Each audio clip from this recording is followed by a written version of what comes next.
اسلام کی سب سے بڑی خوبی پتہ ہے کیا ہے؟ اس وقت دنیا کا سب سے بڑا مسئلہ ڈپریشن ہے، جس کا کسی کے پاس علاج نہیں ہے۔ اسلام اس کا علاج بھی کر رہا ہے۔ اسلام کہہ رہا ہے میرے پاس اس کا حل ہے۔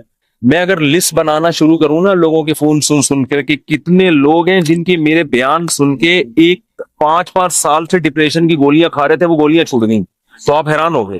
آپ کہہ سکتے ہو مفتی صاحب آپ چٹکلے سناتے ہو اس لیے، نہ وہ بیانات سن کے جو میرے بیانات اسپیشل اسٹریس اور ڈپریشن کے بارے میں ہوئے ہیں۔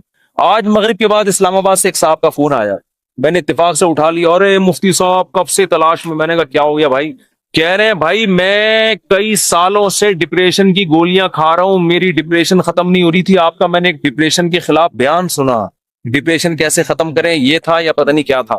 کہہ رہے ہیں میں حیران ہوں کہ میری ڈپریشن ختم ہو گئی، اور وہ تو کہہ رہے ہیں میں نفسیاتی ڈاکٹروں سے جا کے لڑ رہا ہوں کہ یار اس مولوی کے بیان سن کے میں ٹھیک ہو گیا، جو نہ ماہر نفسیات ہے نہ کوئی ڈپریشن پہ اس نے کورس کیے ہوئے ہیں، اور تمہارے گولیاں کھا کھا کے میں ٹھیک نہیں ہو رہا۔ تو میں نے اس سے کہا میرے بھائی یہ مولوی کا کمال بولو نہیں، ہم بھی جو خوش ہیں تو اسلام کا، ہم تو نہیں کہتے ہم سچی پکے مسلمان ہیں بھائی، ہم تو بہت ہی نالائق ہیں۔ ایک نسبت ہے اسلام کی طرف، وہ تسلیاں دیتا رہتا ہے، وہ کیا کرتا رہتا ہے؟ وہ تسلیاں دیتا رہتا، بھائی سب سیٹ، کوئی مسئلہ نہیں، ہو جائے گی صبر، ٹھیک ہے نا؟ کیا مطلب؟ یعنی پریشانی دور ہو جائے گی، یہ مطلب کچھ اور لے کے جا رہے ہیں، ویسے میں بھی وہی مراد میں۔ اچھا خیر، اس کی ایک مثال دیتا ہوں میں، ایک مثال، اس سے آپ کو سمجھ میں آئے گی بات۔ کبھی کبھار نا مجھے جوش چڑھتا ہے تو میں فون اٹھا، بہت عرصے کے بعد میں نے فون سننا شروع کر دی ہے، لیکن پھر وہ بھی اس لیے کہ اتنی بھرمار ہو جاتی ہے نا کہ لوگوں کی ٹینشنیں سن کے آدمی بھی تھک جاتا ہے، پھر میں بند کر کے رکھ دیتا ہوں۔ ابھی میں بالکل موبائل لیس ہو گیا، میری زندگی سے موبائل نکل گیا، تو میں نے کہا بالکل میں ویسا ہو گیا ہوں جب نیا موبائل ایجاد ہوا تھا، صحیح ہے نا؟ اب میں نے دوبارہ تھوڑا سا پھر بند کر دوں گا۔ تو میں نے فون سنا تو کسی نے مجھے کال کر کے بتایا، ایک خاتون نے کہا کہ میرے ایک بچے اب بیمار پیدا ہوا معذور، دوسرا بھی اب مجھے دوبارہ ولادت ہونے والی ہے، میں اتنی ٹینشن میں ہوں کہ تیسرا معذور بچہ پیدا ہوں، اور ٹینشن سے میری حالت ایسی ہو گئی، میں گولیاں کھا رہی ہوں، یوں کر رہی ہوں، اور میں جناب وظیفے پڑھ رہی ہوں۔ اور پھر مجھے کہنے لگی میں نے رات کو اتنا لمبا وظیفہ پڑھ کے جب میں سوئی تو مجھے خواب آیا۔ میں نے کہا میں نے بہت سن لی، اب آپ خاموش ہو جائیں۔ وہ کہنے لگی میں رات کو سوئی، میں نے یہ والا وظیفہ ہے، مجھے ایک عامل نے بتایا، بزرگ نے بتایا یہ ہوا ہے، تو میں نے یہ والا وظیفہ، میں خواب، تو جیسے ہی خواب پہ پہنچی میں نے کہا اسٹاپ، میں نے کہا مجھے خواب نہ سنائے، آپ خوابوں کی دنیا سے باہر نکلیں۔ کہہ رہی مجھے کوئی وظیفہ بتا دیں، میں نے کہا میں آپ کو وظیفہ بالکل بھی نہیں بتاؤں، کیونکہ آپ کو یہ والا وظیفہ پڑھنے سے یہ والا خواب آ رہا ہے، دوسرے والے وظیفے سے دوسرا والا۔ جو آدمی پڑھ کے جب تھکاوٹ تو عجیب پھر خواب تو آتے ہیں۔ میں نے کہا محترمہ آپ کا علاج صرف ایک چیز میں ہے، آپ نے یہ کیوں فرض کر لیا کہ معذور بچہ مجھے کسی قیمت پہ نہیں چاہیے؟ یہ سوچ غلط ہے، آپ خدا سے لڑ رہی ہو، سمجھ میں آ رہی ہے بات؟ اس دنیا میں آپ کی مرضی بولو نہیں، اس میں خدا کی چلے، خدا کی مرضی پہ راضی ہو جاؤ، دعا مانگو، کوئی وظیفے نہیں پڑھو، دماغ خراب، خواب آ رہے ہیں جو چھوڑ دیں ان کو، حقائق کی دنیا میں آؤ، دعا مانگو، اے اللہ مجھے نیک صالح اولاد دے، گڑ گڑاؤ اللہ کے ساتھ، اور اے اللہ مجھے صحت مند اولاد دے، مجھے آزمائش میں نہ ڈال، دعا گڑ گڑا کے مانگو، لیکن دل میں یہ رکھو میرا کام تھا مانگنا، ہوگا وہی جو اس کی بولو مرضی، اور جو ہوگا میرے حق میں بہتر ہو، میرا خدا میرے ساتھ غلط۔ میں نے کہا یہ ذہنی طور پر تیار ہو جاؤ کہ تیسرا بھی معذور ہو سکتا ہے، یہ کیا میری تو زندگی ایسی۔ میں نے کہا بھائی یہ زندگی کے لیے ہم پیدا ہی نہیں ہوئے ہیں، اصل ہماری کیا ہے؟ وَإِنَّ الدَّارَ الْآخِرَةَ لَهِيَ الْحَيَوَانُ، قرآن کہہ رہے ہیں اصل آخرت ہے، یہ دنیا تو مسافر خانہ ہے، وہ لانڈی جا رہے ہو، لٹک کے سفر کر رہے ہو، جگہ نہیں مل رہی، فون کر رہا ہے W11 میں لٹک کے جا رہا ہے نا، W11 لانڈی جاتی ہے، کہاں جا رہی ہے آج کل؟ ٹاور تو جاتی ہے، اس سے آگے نہیں جا رہی، کیا فائدہ W11 ہم فضائل سن ایسا نباز سے آپ W11 میں بیٹھے، جگہ نہیں ملی، لٹک کے جا رہے ہیں آپ، گانوں کی آواز آپ کو کھڑکی سے ہوتی ہوئی آ رہی ہے، W11 میں تو لوگ گانے سننے کے لیے بیٹھتے ہیں، آپ کو مزہ ہی نہیں آ رہا، اور پھر پاؤں میں کھڑے ہوئے آپ، اب آپ ادھر فون کر رہے ہیں ادھر فون کر رہے ہیں، مفتی صاحب کو کوئی وظیفہ بتا دیں سیٹ مل جائے، میں کیا بولوں گا؟ ابے بھائی ٹاور اتر جائے گی گاڑی، صبر کر لے تھوڑا سا، جو بیٹھے ہوئے وہ بھی ٹاور پہ اتریں گے، تیرا باپ بھی ٹاور پہ اترے گا، تمیز سے اگر سمجھ میں نہیں آئے گی یہ بولوں گا نا، اتر جائے گا ٹاور پہ، صبر کر لے۔ وہ کہہ رہے نہیں وہ اس کھڑکی میں جو بیٹھا ہوا اتنے مزے سے وہ تو سب کچھ دیکھ رہا ہے بھائی، کھڑکی میں ہوا بھی آ رہی ہے، اس کو کرایہ میں نے بھی اتنا دیا، خدا کیا نا انصافی کر رہا ہے، اس کو کھڑکی ڈرائیور کے ساتھ بٹھا دیا اور مجھے لٹکا دیا۔ خدا کہے گا بھائی وہ جو وہاں بیٹھا ہوا ہے نا، تو پھر بھی 2 منٹ میں آرام سے اتر کے چلا جائے گا، وہ جو وہاں گھسا ہوا ہے اس کو نکلتے 2 دفعہ جیب کٹے گی اس کی، تو یہ ٹینشن برداشت کر لو, دنیا کیا ہے, مسافر خانہ ہے. تو میں نے کہا اس کے علاوہ, کیونکہ یہ ٹینشن ہی کوئی دوسری ٹینشن کھڑی ہو جائے گی. پھر میں نے اس خاتون سے کہا, میں نے کہا آپ کا معذور بچہ پیدا ہو, اور وہ معذوری بھی ناقابل برداشت نہیں تھی, تو آپ یہ سوچ لو کہ دنیا میں بہت سے لوگ ایسے ہیں جو اس سے بھی زیادہ ٹینشنوں میں ہیں. میں نے کہا آپ کا شوہر اچھا ہے, آپ کو کھلا رہا ہے پلا رہا ہے, سسرال سپورٹ کر رہا ہے, بچوں میں ایک فالٹ پیدا ہو رہا ہے, اس سے بھی بڑی بڑی ٹینشن ہے. ایسے ایسے میاں ملے ہوئے ہیں, مارتے ہیں پیٹتے ہیں, زندگی عذاب بنائی ہوئی ہے. ان عورتوں سے پوچھو گے تو وہ کہیں گی اللہ اس شوہر سے جان چھڑا دے, بے شک معذور بچہ پیدا ہو جائے, اس ساس سے جان چھڑا دے. میں نے کہا ایسے بھی لوگ ہیں فٹ پاتھوں پہ پڑے ہوئے ہیں, ایسی عورتیں بھی ہیں کھانے کو روٹی نہیں ہے, وہ کہہ رہے معذور بچہ پیدا ہو جائے مگر عزت کی چھت مل جائے. آپ کو عزت سے چھت ملی ہوئی ہے, سسرال میں عزت ملی ہوئی ہے, شوہر شریف ہے, شوہر کھلا رہا ہے پلا رہا ہے, ایک ٹینشن ہے. اور یہ ٹینشن بھی اللہ کیا کہہ رہا ہے, میں نے ان کو حدیث سنائی, من سخط فلہ الرضا, نبی نے فرمایا جب اللہ کسی مشکل میں ڈالے فلہ السخط, تو جو اللہ سے ناراض ہو گیا نا اللہ بھی اس سے ناراض, اور جو اللہ سے راضی رہا اللہ بھی اس سے راضی رہے گا. اللہ کی رضا ملے گی بھائی. ایک صحابیہ نبی کی خدمت میں آئی, عرض کیا یا رسول اللہ مجھے دورہ پڑتا ہے, کوئی مرگی کا یا کوئی آصف کا دورہ تھا, کیا تھا, میں جسم کے کپڑے پھاڑ دیتی ہوں, بالکل ایسے ہو جاتی ہوں, اور میری طبیعت بہت خراب ہو جاتی ہے, آپ اللہ سے دعا کریں میری یہ بیماری ٹھیک ہو جائے. تو نبی نے کیا فرمایا, فرمایا ٹھیک ہے میں اللہ سے دعا کروں گا تمہاری بیماری ٹھیک ہو جائے گی, لیکن پھر جنت کی گارنٹی نہیں, پھر جنت کی گارنٹی نہیں ہے. عمل ہے, اچھا عمل ہوا تو جنت, میزان کا ترازو بھاری ہو گیا, نہیں ہوا تو کیا جہنم. لیکن اگر تم اس بیماری پہ صبر کرو اور اس اللہ کی تقدیر پہ راضی ہو جاؤ, جنت کی گارنٹی. کیونکہ اس صبر پہ جو تمہیں اجر ملے گا نا وہ اتنا بھاری ہوگا کہ اگر زندگی میں کچھ گناہ ہوئے بھی تو یہ نیکی ان گناہوں کو کیا کرے گی, کھا جائے. پھر جنت کی گارنٹی ہے. ان صحابی نے عرض کیا یا رسول اللہ جنت کی گارنٹی چاہیے, بے شک یہ بیماری ختم نہ. بات آ رہی ہے سمجھ. اب اس خاتون کو ڈپریشن کیا ہو گئی, یعنی جو صحابیاں تھیں ان کو ڈپریشن ختم, بس اس بیماری کو اسی میں گزارا کرنا ہے, اسی میں گزارا. اور جب انسان صبر کی ٹھان لیتا ہے تو قرآن کہتا ہے کہ اللہ کی طرف سے تسلیاں ملتی ہیں, تھپکیاں ملتی رہتی ہیں, اللہ بھی اس کا ہاتھ تھامتے ہیں. جیسے قرآن میں آتا ہے وَرَبَطْنَا عَلَىٰ قَلْبِهَا لولا ربطنا, کیا ہے, ان کا عادت لتبدی بھی لولا ربطنا علی قلبها. حضرت موسیٰ کی ماں نے جب اپنے بچے کو, بس یہ آخری بات کر کے بیان ختم کرتا ہوں, اپنے بچے کو صندوق میں ڈالا نا اللہ کے حکم پہ, تو قرآن کہہ رہا ہے موسیٰ کی ماں کا دل صبر سے کیا ہو گیا, خالی. لیکن اللہ کا حکم تھا اس کو صندوق میں ڈالو. اب ماں کیسے ڈالے بھائی اپنے ہاتھ سے, اور وہ بھی دریا کے حوالے. اور قرآن کہہ رہا ہے وہ صندوق گیا کہاں, فرعون کے گھر میں.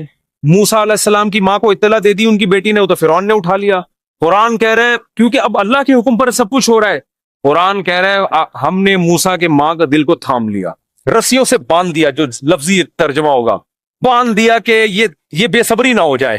ان کا عادت لتبدی بھی لولا ربطنا علی قلبها. قرآن کہتا ہے موسیٰ کی ماں ایسی بے صبری ہوئی کہ قریب تھا کہ جا کے فرعون کو بتا دیتی کہ میرا بچہ ہے مجھے دے واپس, جذبات میں آ جاتی.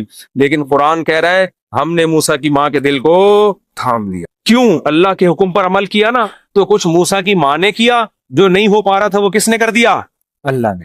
تو آپ مشکلات میں جب صبر کی کوشش کرو گے, جتنی کوشش آپ کر سکتے ہو کرو, باقی کون ہمت دے گا, اللہ. ہم سب کو اللہ سے دعا مانگنی چاہیے, اللہ مشکلات سے بچا, ہم صبر کرنے والے لوگ نہیں ہیں, ہم تو نالائق ہیں.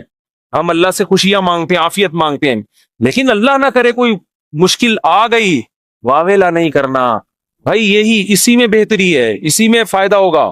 تو میں نے اس خاتون سے کہا کہ اللہ کہتا ہے کہ اس ٹینشن میں صبر کرو تو کیا ہوگا, اللہ راضی ہو جائے, اس کا بہت اجر دے گا. میں نے کہا آپ کل بوڑھی ہو کے آپ نے مر جانا ہے, اگر آپ کے 3 بچے بالکل صحت مند پیدا ہوتے ہیں بھائی, تو کیا مرنے کے بعد ہی قبر میں ساتھ جائیں گے؟ قبر میں بچہ نہیں جائے گا. معذور بچوں پہ جو آپ نے صبر کیا, یہ صبر کہاں جائے گا, قبر میں ساتھ جائے. صحت مند بچے ہوں, صبر کا موقع نہیں مل رہا, تو بچے تھوڑی جائیں گے قبر میں ساتھ. لیکن معذور بچے ہوں, آپ نے صبر کیا, تو وہ صبر قبر میں آپ کے ساتھ جائے گا. تو پھر انہوں نے ایک اور سوال کیا جو میں آپ لوگوں کو بتانا چاہتا ہوں.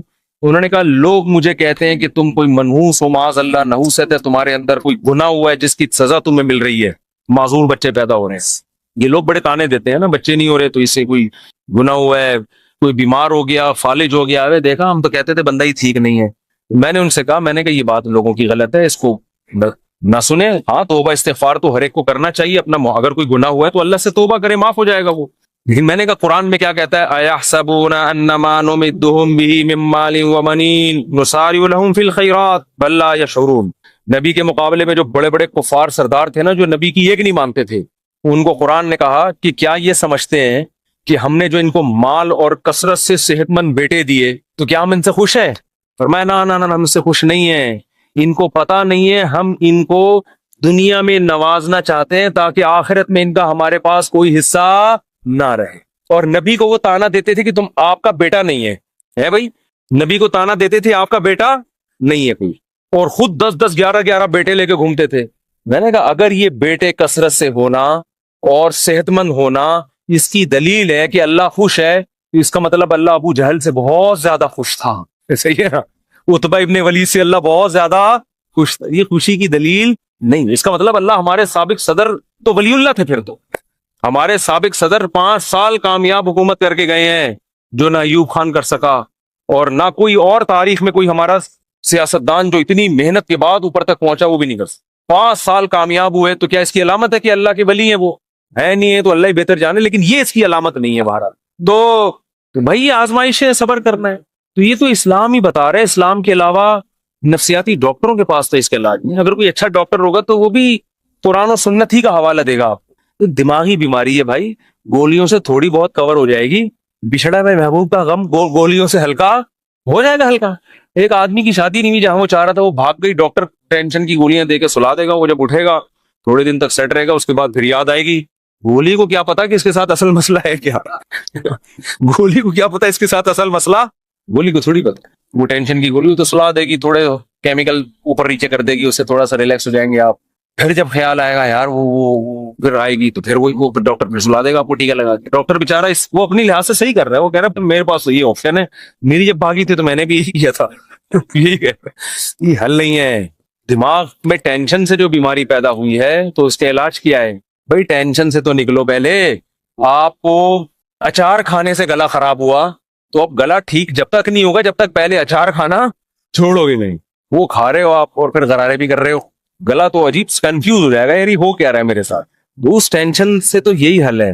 اب یا تو ٹینشن کا حل یہ کہ وہ بھاگی بھی واپس لے آؤ، وہ ڈاکٹر کے بس میں ہوتا نہیں، یا اس کے ابا مان جائیں، وہ کسی کے بس میں نہیں ہوتا۔ تو پھر یہی ہے بھائی، دنیا مسافر خانہ ہے، وہی تو ویسے بھی بڈھے ہو جانے تھے۔ بڈھوں کو دیکھ لیا کرو جو ان کے پرانے جو بوڑھے ہو چکے ہیں نا، وہ لیلا مجنو کو سوچ لیا کرو، لیلا کس قبر میں سو رہی ہے اور مجنو کس قبر میں سو رہا ہے۔ اب کوئی آپس میں ریلیشن ہے؟ کوئی پتھر سے نہ مارے میرے دیوانے کو، بم کا زمانہ ہے اڑا دو سالے کو، کوئی ہے ایسا ریلیشن آپس میں؟ کچھ بھی نہیں ہے، سب فینش۔ ڈپریشن کا علاج تو اسلام کے علاوہ کسی کے پاس آخرت ہے بھائی۔ اسی آخرت کے تصور نے حضرت جابر بن عبداللہ تھے یا معاذ بن جبل تھے، موت کے وقت آنسو نکال دیے ان کی آنکھوں سے۔ لوگوں نے کہا مر رہے ہیں اس لیے دنیا سے جانے کا غم میں، فرمایا نہیں نہیں نہیں نہیں نہیں، دنیا میں جو اللہ کے لیے ٹینشنیں اٹھاتا تھا ان ٹینشنوں کے ختم ہونے کا غم ہے۔ دیکھو ٹینشن میں آدمی خودکشی کرتا ہے اور خوش ہوتا ہے ٹینشنیں ختم۔ صحابی موت کے وقت غم زدہ ہیں کہ ٹینشنیں ختم ہو رہی ہیں۔ عجیب بات ہے کہ نہیں ہے؟ کیوں؟ وہ تو کہہ رہے ہیں اب تو بدلے کا وقت ہے، اب تو جنت ہے۔ وہ ٹینشن ہے جو اللہ کے لیے وہ جنت میں تو ملیں گی نہیں۔ کسی نے پوچھا کیا ٹینشن؟ کہا کہ شدید گرمی میں روزے رکھتا تھا، بھوک پیاس اللہ کے لیے برداشت کرتا تھا، اس بھوک اور پیاس کی ٹینشن میں جو ایک سکون ملتا تھا کہ میرا رب مجھے دیکھ رہا ہے۔ افطاری میں جب شدید بھوکے پیاسے ہوتے ہیں، مجھے تو بڑا اچھا لگتا ہے جب گرمیوں کے روزے، اب تو کم گرمیاں ہو گئی، بچپن میں جو ہم چھوٹے تھے نا اس وقت گرمیوں کے روزے تھے بہت شدید۔ اب تو اے سی آ گئے گھروں میں، سہولتیں ہو گئی، اس وقت بہت کم ہوتی تھی۔ ہم تو چھوٹے بہت کم عمری میں ہم نے روزے شروع کر دیے تھے۔ ہمیں یاد ہے اس وقت شدید گرمی میں کراچی کی جون کے روزے ہم اسکول میں رکھ کے آتے تھے تو نا شدید پیاس سے ڈھال ہوتے تھے۔ 1 یا 2 بجے کا ٹائم ہوتا تھا، پھر ہم نکل جاتے تھے محلے میں، تھڑے نہیں ہوتے، پیپل کا درخت تھا اس کے نیچے ایک تھڑا تھا، 2-4